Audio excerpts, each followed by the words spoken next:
Muy bien. Creo que esto es todo.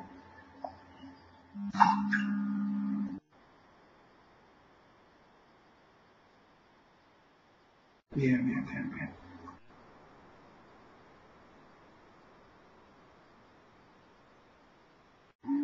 Ok. Bueno, buenas tardes. Este pretende ser el inicio de un conjunto de conversaciones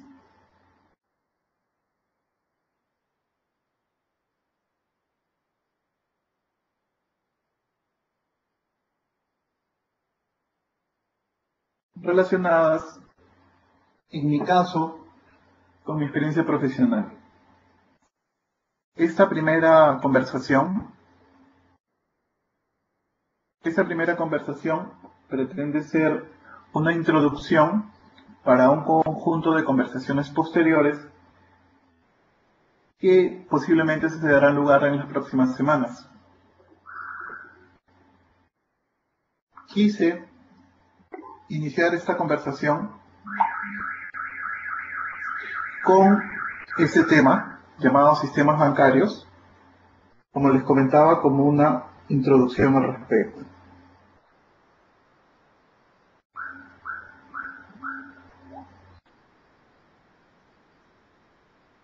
A ver, por favor, me confirman si se escucha.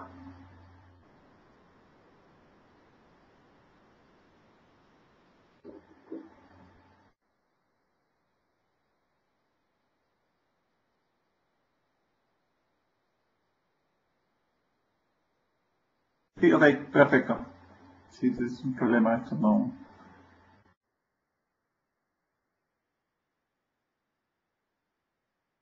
Bien. Bien, mi nombre es Arturo Mujillaza. Yo soy egresado de la Universidad San Luis Gonzaga del año 2006. Vine los 2 últimos años a terminar la carrera aquí. En esos años teníamos una sede y sistemas podía hacer los 2 últimos años por acá. Luego, el 2008, entré a trabajar a una empresa que le da servicios al Banco Continental.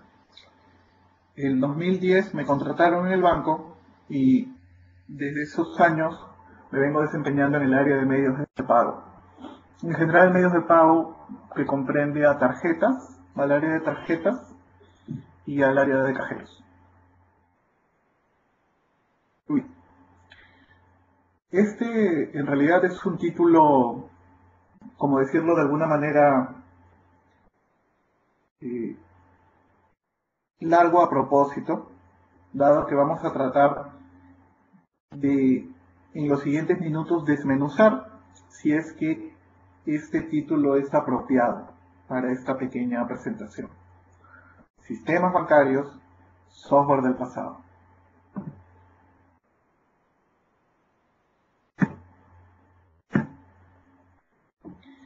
La primera pregunta sería, ¿sistemas bancarios? Estamos hablando de sistemas de software bancarios, ¿no? No estamos hablando del sistema bancario, o no debemos pensar que de alguna forma hay un gran sistema bancario en el cual están todos los bancos. No, estamos hablando de software que existe dentro de cada una de las instituciones bancarias. También cabe aclarar que no estamos hablando de un sistema bancario. Y esto es importante.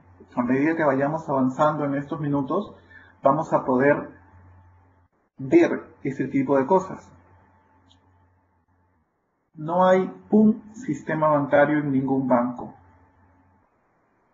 Todos los bancos tienen un conjunto muy grande de sistemas, en general divididos en dos grupos. En general, cualquier banco tiene dentro del área de sistemas dos grupos bastante definidos. Hay un grupo que se acostumbra a llamarle que ve el core o que ve el host, que es un conjunto de personas que se dedican a programar dentro de lo que es el mainframe. y otro conjunto de personas que pueden estar obviamente dividido en varios grupos, que está desarrollando en otras plataformas y a lo que se les ha acostumbrado llamar plataforma baja. O también en algunos bancos se le dice a los sistemas distribuidos, sin que este en realidad sea un término académico, ¿no? Sistemas distribuidos en realidad se refiere a otra cosa. De lo que vamos a hablar es de lo que se acostumbra llamarle sistemas core. Este conjunto de sistemas core en general es considerado dentro de los llamados software legacy o sistemas heredados. Ya vamos a ver por qué. En general, un sistema legacy que puede existir en cualquier institución de cualquier tipo, pero resulta que principalmente se les encuentra en instituciones bancarias en todo el mundo, puede tener una arquitectura de este tipo. Tenemos nosotros una computadora central que normalmente se le llama el host, y dentro del host lo que tenemos son un conjunto de aplicaciones, por eso les comentaba de que no hay un único sistema, sino son un conjunto de sistemas que interactúan entre ellos muy poco, lo que se le conoce como compartimentos estancos, y que en realidad son muy independientes uno del otro. Si pueden ver, son como un conjunto de aplicaciones completamente independientes una de la otra. Estas aplicaciones están envueltas dentro de una arquitectura. Yo conozco una, que es con la que trabajo, pero en general se refiere a cualquier arquitectura que permite que estas aplicaciones interactúen con el software del mainframe o del host. Y delante de todo siempre existe lo que se llama un SIX, que por ahora podríamos conceptualizarlo como el módulo en tiempo real del host, que es el que en realidad se encarga de recibir las solicitudes desde afuera y de atenderlas.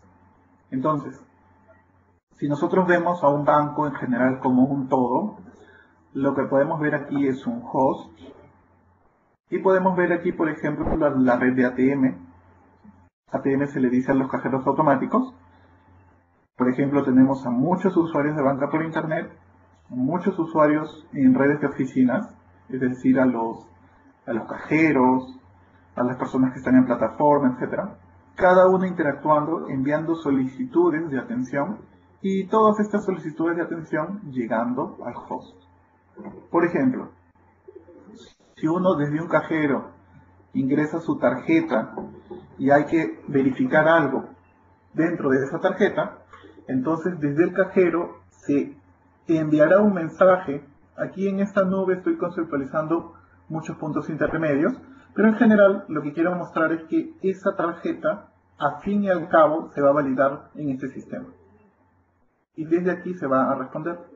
Igual en banca por internet. Si en banca por internet alguien quiere consultar sobre el saldo desde su cuenta, de una u otra manera, para bien o para mal, a fin de cuentas, este mensaje va a llegar hasta esta aplicación, donde va a aparecer la cuenta y el saldo del cliente, y se le va a responder a esta persona. Igual en la red de oficinas. Si alguien se acerca a una oficina para solicitar un préstamo, de una u otra manera, el préstamo va a aparecer como una solicitud en esta aplicación. Si vemos esta arquitectura, en general no es una arquitectura ideal. No, aquí estamos hablando en realidad de algo que es rígido,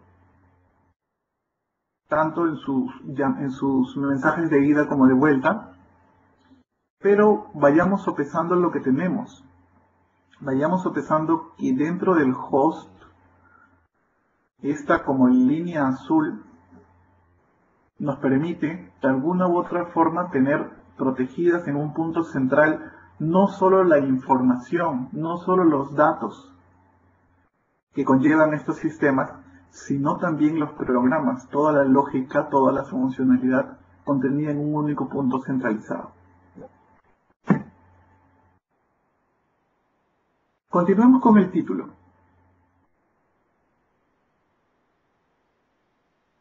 La siguiente parte del título decía software del pasado.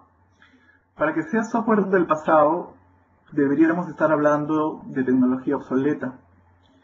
Entonces la pregunta es esa: ¿tecnologías obsoletas? ¿Estos sistemas core o legacy son tecnologías obsoletas? En general, estos sistemas de software están escritos en varios lenguajes, en COBOL principalmente. En general, se tiende a pensar que COBOL es un lenguaje que o no existe o que está en vías de extinción. Si uno estudia historia de la computación o puede haber leído por ahí al respecto, podrá recordar que el COBOL fue uno de los primeros lenguajes de programación publicados, en realidad en 1959, y se le asocia normalmente con los mainframes. Y entonces uno podría suponer que el COBOL ya no se usa. Entonces, vamos por esa primera suposición. En esta página web, que es del año pasado, bueno, ahí tenemos el vínculo, podemos obtener la siguiente cita. IBM estima que más de 2.000 millones de líneas de código COBOL aún están siendo usadas a lo largo de industrias como banca, como seguros o como ventas minoristas.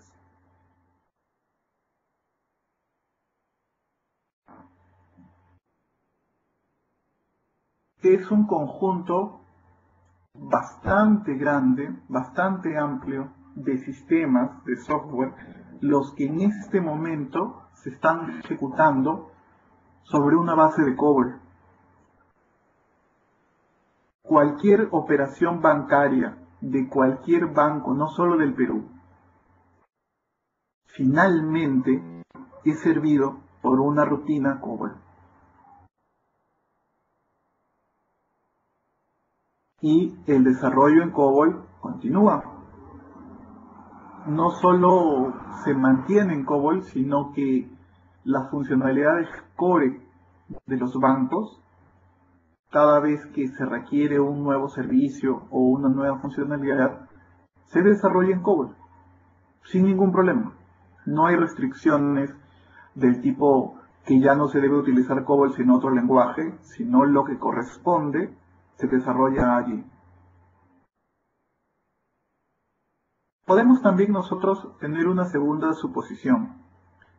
La segunda suposición es que el COBOL, si bien es cierto, puede utilizarse, porque tal vez no quede de otra, según la opinión de algunas personas, pero que ya es un lenguaje que ya no ha seguido evolucionando.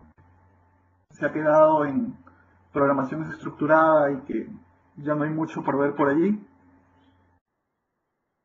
Sin embargo, tenemos por comentar que la empresa Mainframe Express, que la empresa MFE realmente, que la empresa Micro Focus,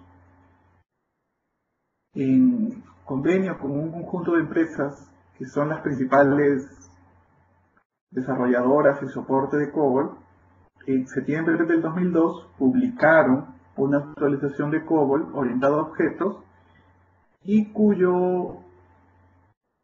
especificación fue sujeta de un código ISO. Si bien es cierto, es poco probable, y ya lo comentaremos por qué, que no veamos páginas web en COBOL, pero no es cierto que el COBOL sea un lenguaje que en realidad haya muerto, ¿no? Se está utilizando aún mucho. Y ahora hablemos ya no del software, sino hablemos también del hardware. Normalmente estos sistemas bancarios se ejecutan sobre un computador central o sobre un mainframe. Depende también el tamaño de la institución. Hay otras tecnologías como AS400 que también dan frente a instituciones bancarias, pero en general estamos hablando de mainframes de IBM. Y la pregunta que cabe relacionado con estos mainframes de IBM también es la siguiente, ¿son los mainframes de IBM sistemas de software obsoletos o que ya no tienen mantenimiento o que ya no se usan o de los cuales urge migrar?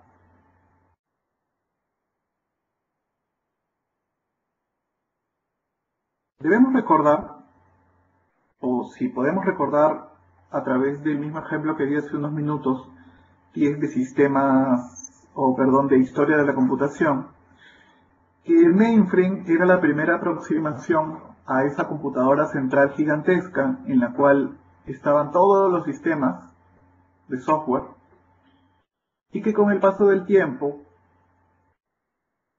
estos mainframes fueron reemplazados por servidores más pequeños.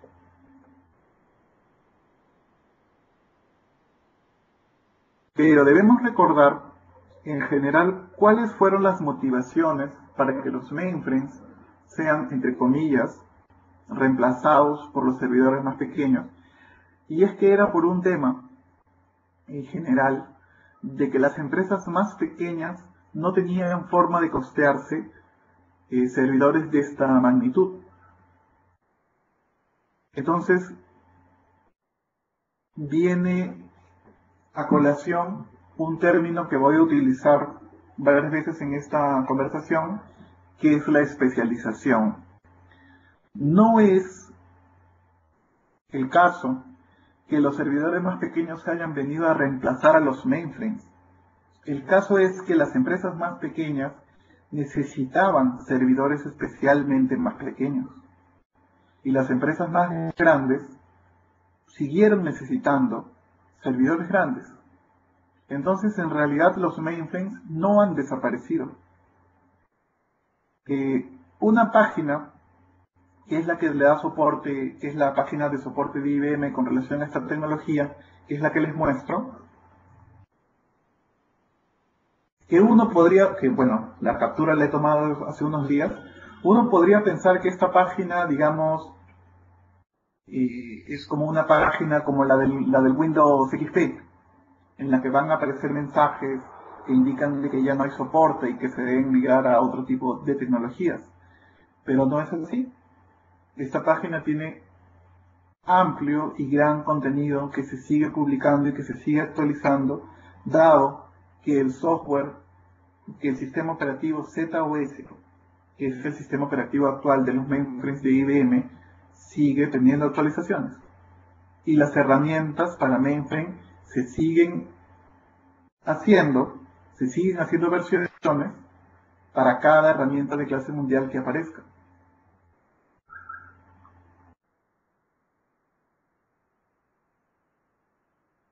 Entonces, podemos ver hasta este punto que ni la tecnología de software ni la tecnología de hardware se han vuelto obsoletas.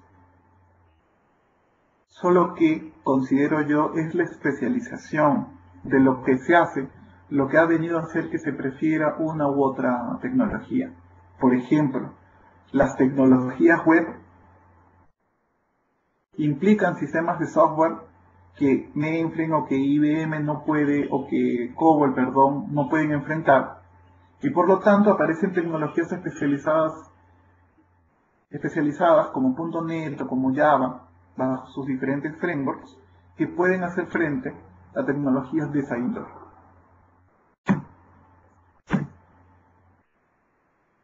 ¿Tenemos hasta aquí alguna pregunta?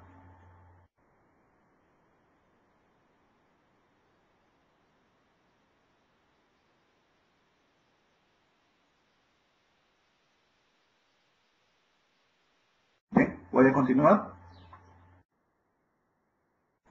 Cuando en general se estudian software de tipo legacy, o tecnologías que en general tienen más de 20 años o de 30 años, como este es el caso, lo que se pretende de primera es migrar.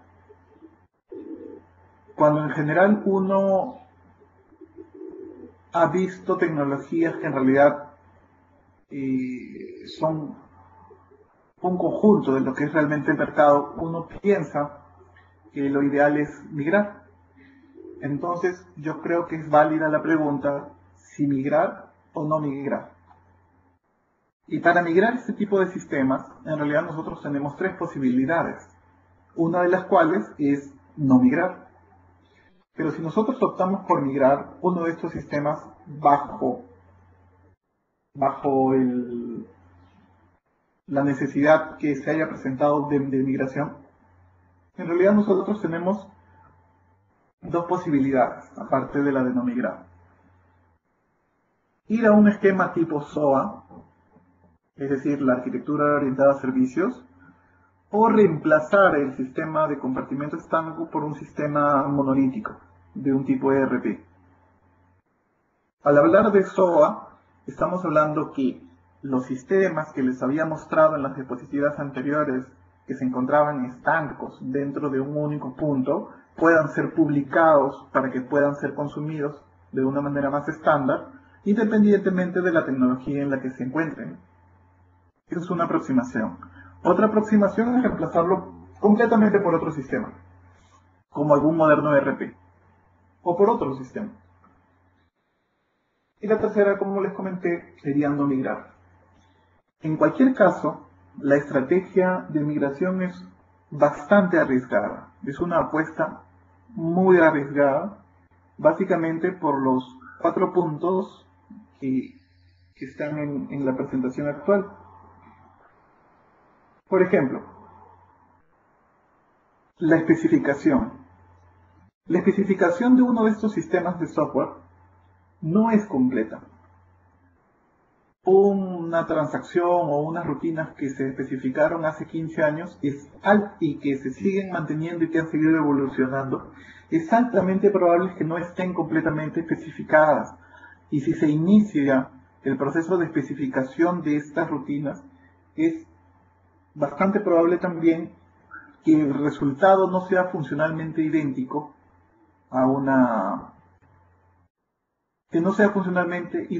al sistema que está en ejecución. El segundo punto son los procesos de negocio. Este es un tema bastante importante, bastante interesante. Los procesos de negocio y el software de este tipo están intrincadamente entrelazados. Es decir, muchos de estos procesos se han definido en función del software, en función de las restricciones propias del software y en función de la tecnología.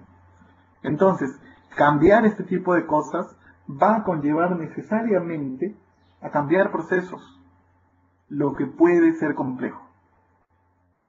Por ejemplo, estos sistemas bancarios core normalmente tienen un proceso nocturno de procesamiento por lotes llamado proceso batch.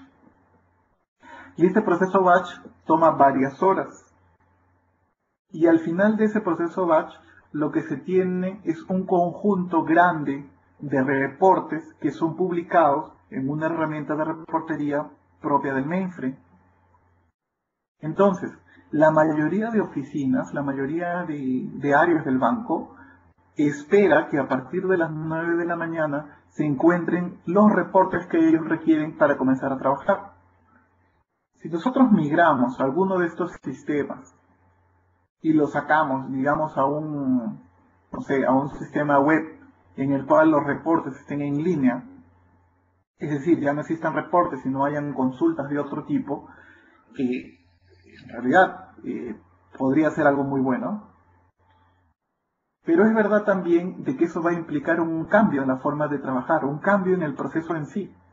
Es decir, las personas ya no van a esperar a cruzar la información con determinados reportes, sino su proceso en sí va a modificarse, a menos que se le sigan manteniendo los reportes a los que está acostumbrado. Pero ese es un pequeño caso en el cual los procesos del negocio se han, de alguna manera, alineado a las restricciones propias de la tecnología. Sobre las reglas de negocio, de la misma manera, Hay muchas reglas de negocio importantes que a lo largo de los años están dentro de los propios programas de software, dentro de la propia codificación. Y es muy probable también de que estas reglas de negocio, no todas, de que estas reglas de negocio en realidad no estén en ninguna otra especificación. Entonces, cambiar alguna de estas reglas de negocio, es decir, cambiar alguno de estos procesos y haber olvidado obtener algunas de estas reglas de negocio, en realidad puede ser muy riesgoso. Y finalmente, el nuevo desarrollo en sí y los riesgos que esto implica. Y el riesgo de desarrollar un sistema desde cero, que en principio haga lo mismo que el actual, es bastante alto, porque en principio podría no entregarse a tiempo, ¿no? Entonces todos los riesgos relacionados con un nuevo desarrollo también tienen que considerarse si es que se piensa migrar o no migrar.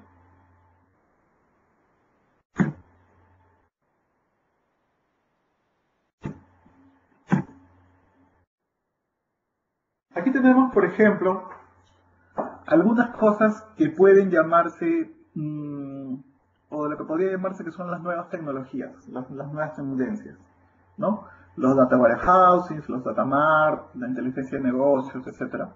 Los web services, ¿no? Los servicios web, los servicios en la nube. Y los smartphones, o específicamente aplicaciones de smartphones, ¿no? Que hagan uso. Recuerden, no olviden que estamos hablando de sistemas bancarios, entonces donde uno puede entrar a su banca Smart, por ponerle un nombre en general, ¿no? Y la pregunta es si los sistemas bancarios del tipo Core, del tipo Legacy, pueden adaptarse a estas nuevas tecnologías. O, cambiando un poco las palabras, si estas tecnologías pueden interconectarse con estos sistemas. Y la respuesta es no solo que pueden, sino que lo están haciendo, ¿no? Si aún queda alguna duda o si alguna persona ya lo sospechaba, la confirmación es esa. Todos los sistemas en línea o, o de cualquier índole, por teléfono, por web, de explotación de información, etcétera, etcétera, todos los sistemas tarde o temprano se interconectan con los sistemas core del banco y de allí es que extraen su información. Al final, la aplicación que está en el smartphone es una capa de presentación parecida a la aplicación de la banca por internet para finalmente consumir la información que está dentro del mainframe.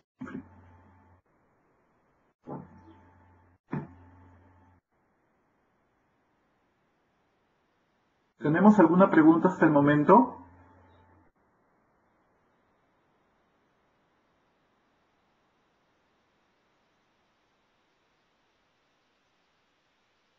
Bien. Podríamos aquí, por ejemplo, también hacer algunos comentarios de lo que les decía hace unos minutos, ¿no? Los sistemas bancarios podrán estar en la nube. Y otra pregunta, ¿no? Que también mucho se hace, si es los sistemas bancarios se pueden cambiar de lenguaje de programación, ¿por qué no programar en algo más moderno? ¿Por qué no programar en Java? ¿O por qué no programar en .NET, etcétera, ¿no? ¿Ustedes qué opinan?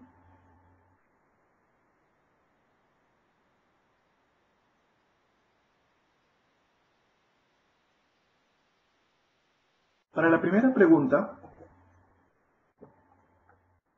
va una repregunta. ¿La nube? ¿Qué es la nube? En general, dadas las cantidades de conceptos que se manejan al respecto, en general podríamos, de una manera informal, decir que la nube es cuando uno terceriza sus servicios de hardware y de software y los reemplaza por por un alquiler mensual para hacer uso de esos servicios, no solo de sistemas, sino también de información. Entonces, uno podría tercerizar los servicios o poner en la nube los servicios core de un banco, y la respuesta es parecida a la de la diapositiva anterior. No solo si se puede, sino que sí se hace. Al menos 3 de los bancos más importantes de aquí del Perú, que tienen sus sistemas core en mainframe, no tienen un mainframe propio. El mainframe es parte de una renta, ¿no? Es parte de una renta tercerizada de un mainframe físico que está en otro lugar. Entonces, desde el punto de vista de TI, hay varios bancos que tienen su mainframe en la nube.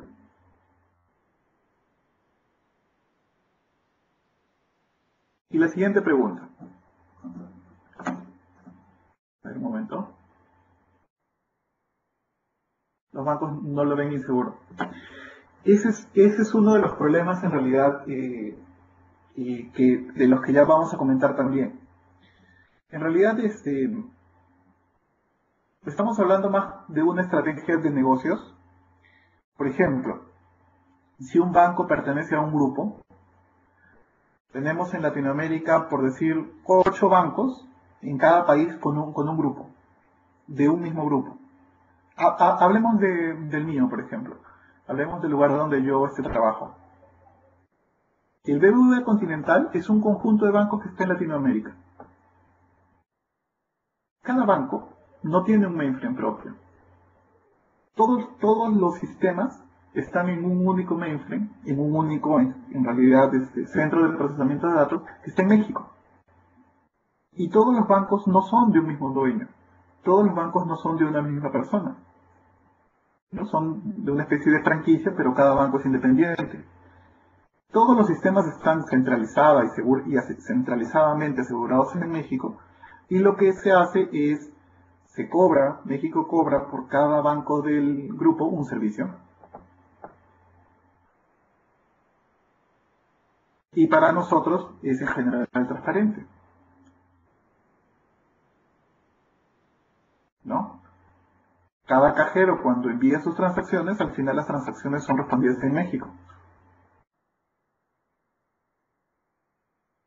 Cada interacción de banca por Internet finalmente es respondida en México, de todo el Perú. Cada cada programa que escribimos y que enviamos a compilar a través de un terminal, finalmente lo estamos haciendo en México de una manera transparente para nosotros. Y ese es un ejemplo de la nube, sin ir mucho más lejos.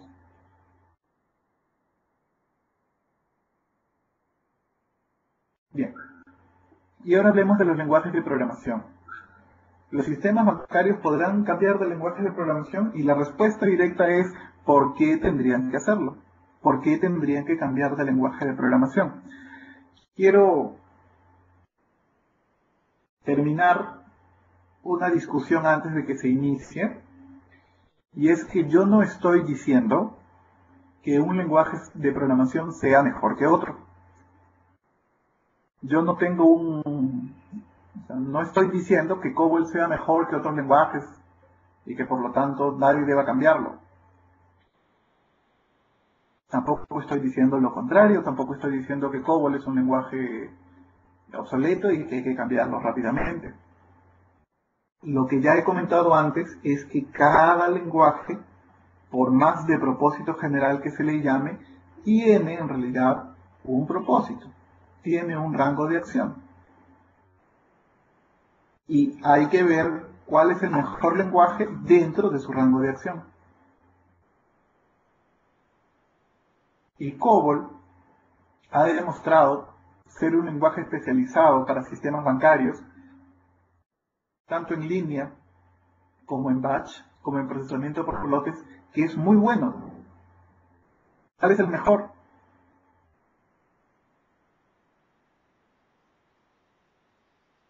Tiene una forma de utilizar, de manipular los registros, ¿no? Todo de memoria, de procesamiento de archivos, que es muy buena. Es muy directa, es muy rápida, es bastante sencillo hacer ese tipo de programación con COBOL. Entonces, si bien es cierto, se puede tener todo eso en lenguajes de programación de otro tipo, pero si no tienen esa especialización, es probable que, por ejemplo, los programas salgan más grandes, las librerías para poder hacer lo mismo sean más pesadas, todo lo que pueda conllevar mayor tiempo en una transacción. Recordemos que estamos hablando de sistemas bancarios que están atendiendo decenas de transacciones por segundo y que teóricamente no debe caerse nunca, ¿no? Y en general, si un sistema escrito en este lenguaje funciona y ha funcionado bien, hay una regla general que te puede decir que no es necesario cambiar lo que no funciona mal. Lo que sí es verdad, que es lo que comentábamos hace unos minutos, es que hay cosas a las que estos sistemas no van a llegar, que es por ejemplo los smartphones, ¿no? Las tecnologías de inteligencia de negocio, etc. Entonces, para ellos lo que hay que establecer son puentes, son interfaces. Hay que publicar estos servicios. Y la publicación de estos servicios sí se pueden hacer en tecnologías que sean especializadas en estos servicios, como vamos a ver con un ejemplo más adelante.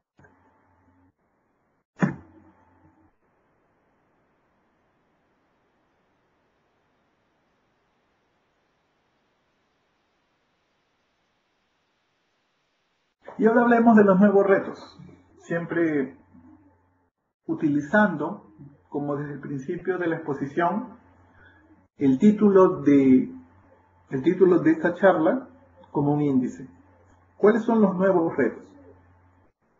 Por favor, manténgalos, ¿no?, en la mente. Seguridad, mantenimiento, funcionalidad distribuida y arquitectura heterogénea. No quiero simplemente comentarlos, ya que quiero mostrarles el caso de ejemplo, siempre pensando en estos retos que aparecen. Seguridad, mantenimiento, arquitectura heterogénea y distribución de funcionalidad. ¿De acuerdo? ¿Alguna pregunta hasta acá? Vamos a entrar al caso de ejemplo. ¿Sí? Bien. Por ejemplo, vamos a ver un sistema que debe ser pequeño. Un sistema de puntos. ¿Sí? Un sistema de puntos como el de CMR Falabella, como el bonus, como los puntos claro, como las millas, ¿no? Un sistema de puntos. ¿Sí? Un sistema de puntos es simple. Tenemos clientes, tenemos cuentas para esos clientes, tenemos puntos en esas cuentas, ¿no? Tenemos acumulación de puntos y también tenemos canjes para que esos puntos se conviertan en dinero de una u otra forma.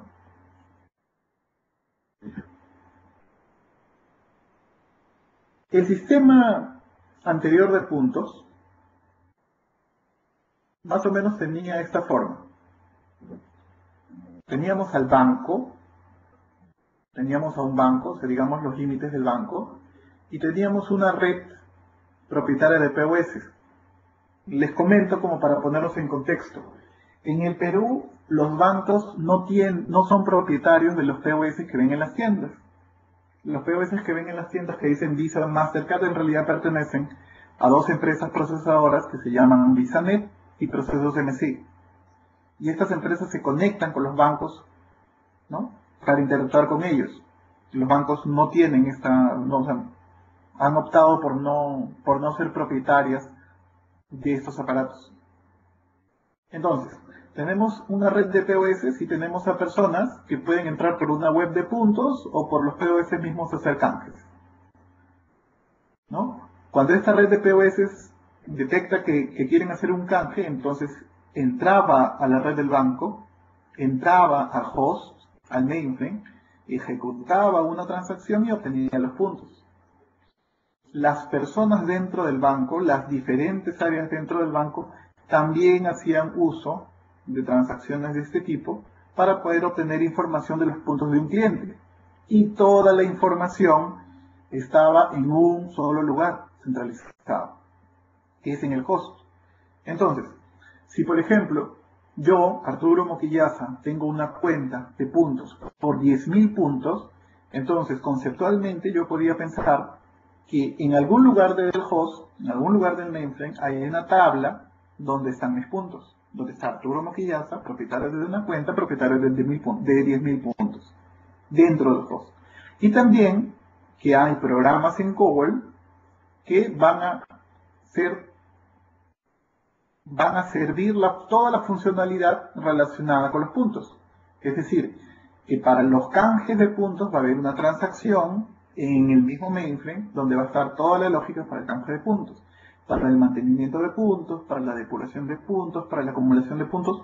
Todo va a ser un pequeño módulo de puntos dentro del mainframe. ¿De acuerdo? Es como un pequeño sistema dentro de un servidor. ¿Sí? Ahora, ¿qué cosas positivas tenemos? Bueno, lo que ya hemos comentado, ¿no? Es positivo que todo esté centralizado, que todo esté en un único punto, que hayan pocos puntos de falla, es más seguro, solamente hay un solo acceso que se puede monitorear, hay un conjunto de personas que se conectan bajo un esquema bastante rígido de seguridad y digamos que todo se puede asegurar dado que es un punto centralizado. ¿Qué más? La información se puede proteger dado que se sabe cuáles son las tablas donde está contenida toda la información e incluso el mantenimiento se hace más sencillo, se hace una tarea más simple. Porque si todos los programas que sirven funcionalidad a este sistema están hechos en COBOL, entonces yo a lo más necesitaré un programador en COBOL para que le dé mantenimiento a todo el sistema. O un conjunto de programadores en COBOL en el caso tenga que hacer nueva funcionalidad, pero necesito un solo perfil para dar mantenimiento. Y no sé, a lo largo de unos meses, cuando la curva de aprendizaje sea lo suficientemente larga, tendré a esta persona que no solo es una especialista en COBOL, sino también será un especialista en el sistema de puntos.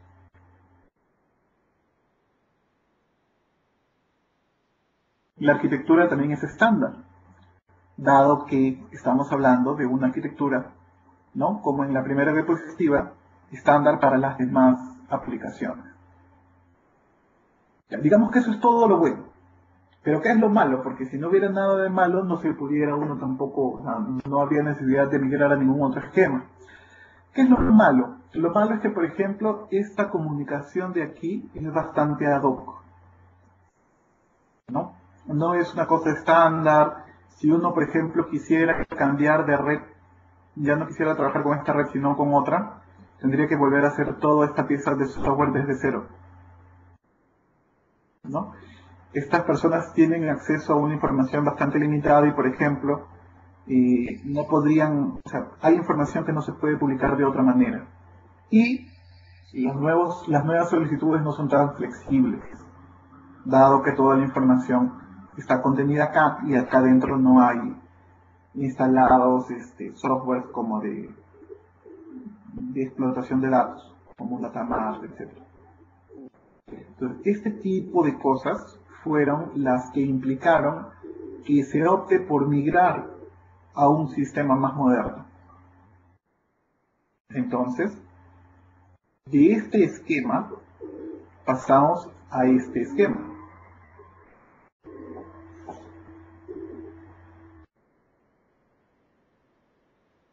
¿De acuerdo? En este esquema, que básicamente nos hemos basado en una arquitectura tipo SOA, este esquema es mucho mejor por muchos motivos, pero también es más complejo, ¿no es cierto? Veamos. Esta comunicación muy ad hoc se rompió y se puso un servicio web. El banco publica un servicio web de puntos, donde ya uno está absolutamente seguro de qué es lo que tiene que enviar para saber qué es lo que tiene que recibir, y entonces cualquier sistema de software se puede comunicar con ese servicio web. Fin de este problema de la especialización. Luego se adquirió un software de puntos más moderno que se instaló en un conjunto de servidores no mainframe, locales, ¿no? En tres capas, una capa de presentación, una de negocio y una de datos, ¿no? Y ahora estas personas pueden acceder directamente a la información de puntos, y estas personas también, bueno, van a poder seguir haciendo uso de esta parte de aquí. Entonces, se migró a una arquitectura donde se superaron muchos de los problemas y limitaciones que se tenían con la arquitectura anterior, pero también es verdad que le ha añadido al asunto bastante complejidad. Porque ahora, desde el punto de vista de la seguridad, yo tengo que asegurar esto, pero también tengo que asegurar esto, y también tengo que asegurar esto de aquí. Desde el punto de vista del mantenimiento, ahora necesito 4 perfiles diferentes para dar mantenimiento a esto. Necesito un perfil de los que publican servicios web, de los que mantienen colas MQ, de lo que ya podemos conversar después. Necesito un perfil de los que siguen, de los que van a seguir dando mantenimiento a mainframe, y necesito otro perfil de los que van a dar mantenimiento a este nuevo sistema de software.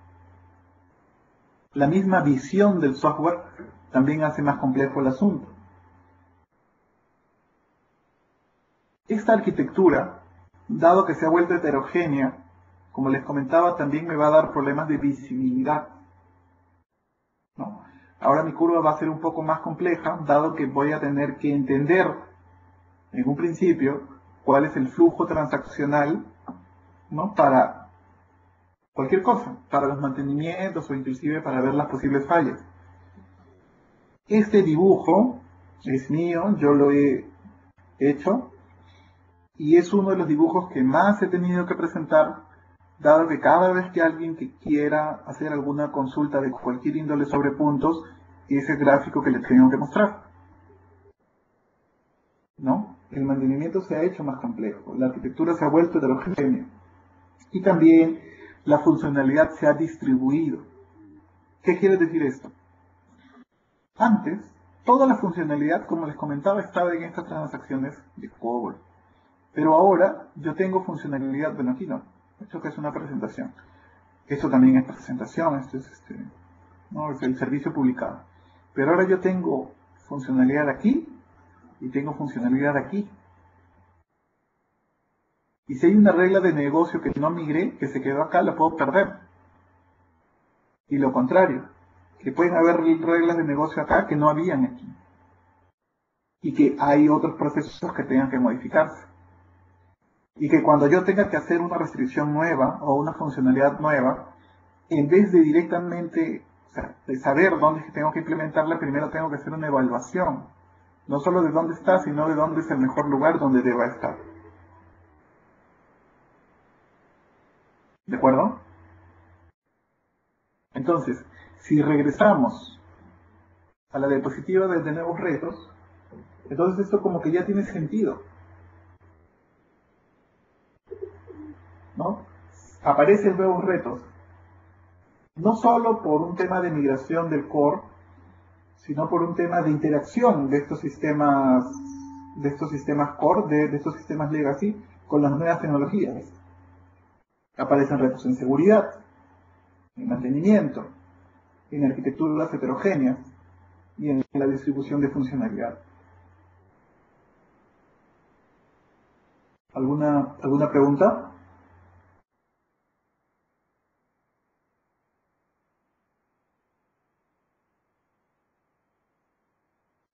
Y finalmente, y ya terminando, podemos concluir en ciertas cosas.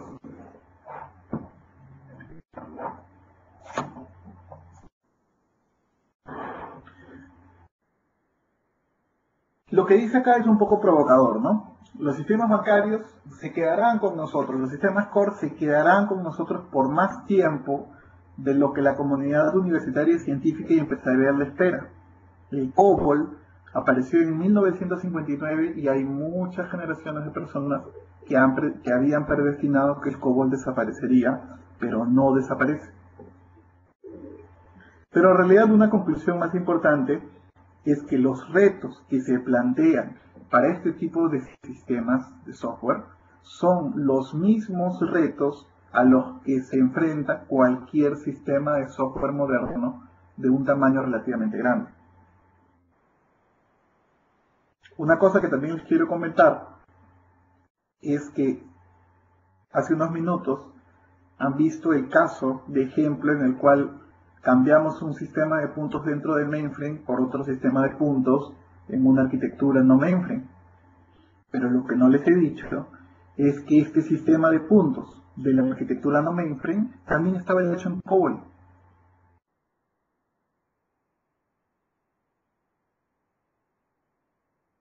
Y sin embargo tiene sus 3 capas, etcétera, etcétera, etcétera.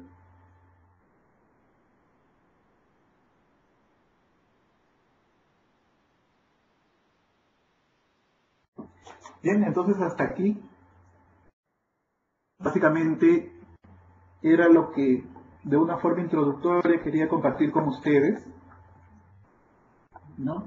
Y que Germán tuvo a bien convocarme para poder iniciar un conjunto de contenido con ustedes para hablar desde lo más exterior, digamos desde lo más macro, que son los sistemas bancarios, a cosas ya mucho más específicas. Podremos hablar de sistemas de cajeros, de los sistemas de tarjetas, podemos profundizar en los sistemas de puntos, podremos ver las diferentes arquitecturas que aparecen, ¿no? Y las cosas en función del interés que se vaya despertando que deseemos conversar con ustedes. Si tienen alguna pregunta, por favor me la pueden hacer, cosa que tenemos algunos minutos más para conversar y ya iríamos cerrando esta primera conversación. Bueno, este primer monólogo, ¿no?